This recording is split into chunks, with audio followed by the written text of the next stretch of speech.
Assalamu alaikum wa rahmatullahi wa barakatuh. Welcome to the third session of this Ramadan Tafseer, in which I will be looking at the third juz of the Quran. Alhamdulillah Rabbil Alameen, hamdan kathiran tayyiban mubarakan fi mil as-samawati wa mil al-ardi wa mil ma baynahuma wa mil ma shi'ta min shay'in ba'da. Allahumma salli wa sallim barik ala Sayyidina Muhammad wa ala alihi wa sahbihi barak wa sallam. Amma ba'd. We're still in the remaining ayahs of Surah Al-Baqarah that comes into the third juz today, and I have selected two ayahs from there. After which we begin Surah Ali Imran, the family of Imran. Imran and his family were in charge and responsible for taking care of Masjid al-Aqsa and its surrounding areas where our first Qibla is located. And he wanted a son to take over his duties, but it was to be that a daughter was given. So the birth of Maryam alayhi salam is mentioned in this chapter, as well as of Isa alayhi salam. Now when I mention Maryam and Isa alayhi salam, it is going to be clear that this surah deals with the Nasara, the Christians, and their belief of taking Isa alayhi salam as a god. So it will be to show Allah subhanahu wa ta'ala is one and he does not have partners with him.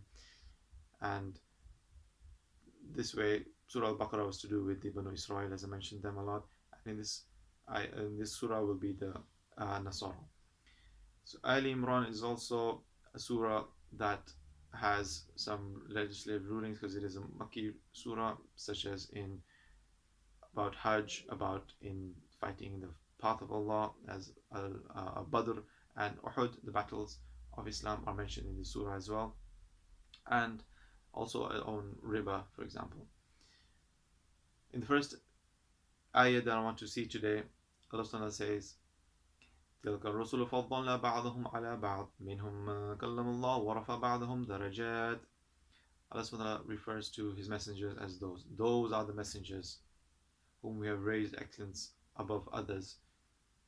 Some of them whom Allah Subhanahu spoke to directly, such as Musa alayhi salam, and some of them Allah Subhanahu has raised over others in excellence, as our Prophet sallallahu alaihi wasallam. If Yusuf alayhi salam was the most beautiful of all prophets, our beloved Habib sallallahu alaihi wasallam was double his beauty. If Dawood alayhi salam fasted 15 days in a month, every other day, our Prophet sallallahu alaihi wasallam on average would spend 18 days in fasting every month. And if Musa alayhi salam was spoken to directly without barrier, our beloved was actually invited to a place where no other creation has gone, past the Sidratul Muntaha in the Isra Mi'raj, where he saw Allah and he spoke to him. And when we say he spoke to him, when we say he saw Allah, we just mean that Allah, the Prophet was there when he saw him, not that Allah subhanahu wa ta'ala was there, because Allah subhanahu wa ta'ala is creator of space and time. He's not limited and he's not encapsulated in space and time like we are. Now, Allah says those are the messengers. So the Balagha in here is he's saying them is in a distance to show how high and lofty their positions are and the status is that none can reach. And they were the ones who had to undertake this major task of calling unto the oneness of Allah subhanahu wa ta'ala, which the chapter of Ali Imran deals with. The prophets and messengers, now there's two words here. All messengers are prophets, but not all prophets are messengers, because Allah subhanahu wa ta'ala has made a messenger if he was to be bringing a new law from a book like the Torah, the Zabur, the Injil and the Quran. If they were to bring new Sharia, new legislative laws, even through pamphlets and leaflets given to them, then there would be a messenger, and the messengers are few, but even every messenger is a prophet. So the prophets in total, Allah subhanahu wa ta'ala has mentioned 25 in the Quran, but beyond that, Allah subhanahu wa ta'ala has mentioned there are reports that it's 144,000, 244,000, and beyond. Allah subhanahu wa ta'ala knows them the most, the most, and He has gathered them all when the Prophet ﷺ was leading them in the Isra Mi'raj, in the special night journey when he reached Masjid al-Aqsa.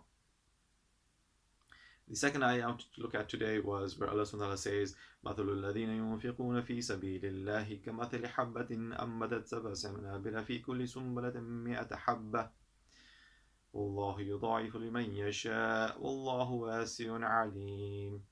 Where Allah subhanahu wa ta'ala is saying the example of those who spend in the path of Allah.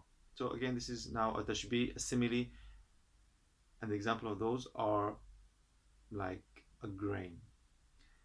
A grain that grows 7 ears, and each ear grows 100 grains. And it does not stop there, and Allah multiplies as much as He wills the reward for those who spend in Allah's path. So Allah compared our giving to a grain that will grow and grow and grow. So if you truly believe, truly believe, you'll be like Umar radiallahu anhu, who gave half his wealth for Allah's sake. But if you truly believe, then you'll be like Umar, Abu Bakr radiallahu anhu, who gave all his wealth unto Allah, for Allah and His Messenger, and he sacrificed all that.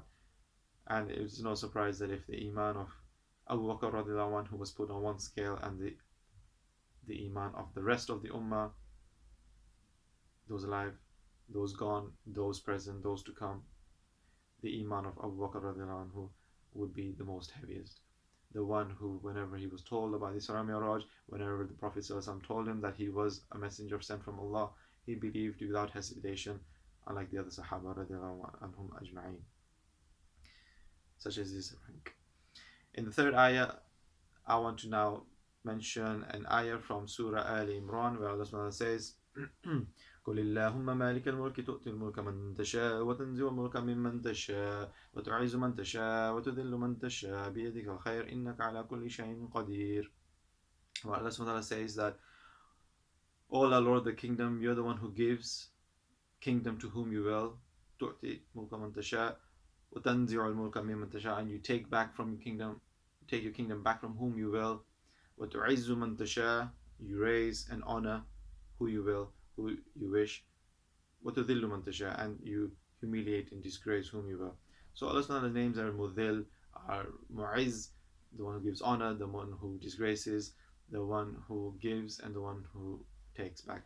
Allah subhanahu wa ta'ala has many names, and Allah subhanahu wa ta'ala sometimes wants to show us that He manifests His names in ways to us that He wants us to worship Him through all His names. So if He ever disgraces us and humiliates us, then we turn to Allah through His names, Al-Ghafur, Al-Rahim, and As-Sami' Al-Basir, Al-Qabid, the one who withholds. He might withhold from us. So all these are that He wants us to worship Him through all His names, not just limiting it, just knowing Allah as Allah, but in all His names, and because He manifests all those things in front of us. As He's named As-Sabur, if He wants us to worship Him through patience, He will cause a calamity to come upon us that where it requires patience, and it is upon us to undertake that test in the right of ways, as even the messengers, they were the ones tested the most. So there is a link that those beloved to Allah tests, and it is upon us when that moment comes to choose the right path when the test comes. In the last ayah, so this one is At-Tibaq again, where Allah subhanahu wa ta'ala is mentioning two opposites: to give, to take, to honor, and to humiliate. In the final ayah of today, Allah subhanahu wa ta'ala says, وَمَكَرُوا وَمَكَرَ اللَّهُ وَاللَّهُ خَيْرُ الْمَاكِرِينَ, where Allah subhanahu wa ta'ala says that the opponents of Isa alayhi salam, again we're talking about Surah Ali Imran, they devised a plan, and they devised a plan to kill him. So Allah subhanahu wa ta'ala devised a plan to save him, and he was taken up by the angels, and he's now in the second heaven with his cousin brother Yahya alayhi salam, and when he is to return back, he will come back as not a prophet but a follower of the Prophet Muhammad sallallahu alaihi wasallam. So Allah subhanahu wa ta'ala says they devised a plan, and Allah devised a plan. So he uses the word makaru wa makar Allah. Makr means to deceive, to dupe and cheat, and that's not befitting of Allah subhanahu wa ta'ala. So this is now mushakala. This is where Allah subhanahu wa ta'ala, in the context of how He said that they were devising a plan, the Banu Israel, Allah subhanahu wa ta'ala was devising a plan as well, and he's using makr as well because it's in close association with devising a plan in cheating, but it isn't appropriate to say that Allah subhanahu wa ta'ala is the one who cheats and dupes. But Allah subhanahu wa ta'ala did devise the plan, and the ones who are against Islam, against this religion from the start, right from the first day, they can devise as much as they want, because Allah subhanahu wa ta'ala, He has got a counter plan, and may Allah make us be from those plans and not a plan against us. وصلى الله سيدنا محمد وعلى آله وصحبه وسلم.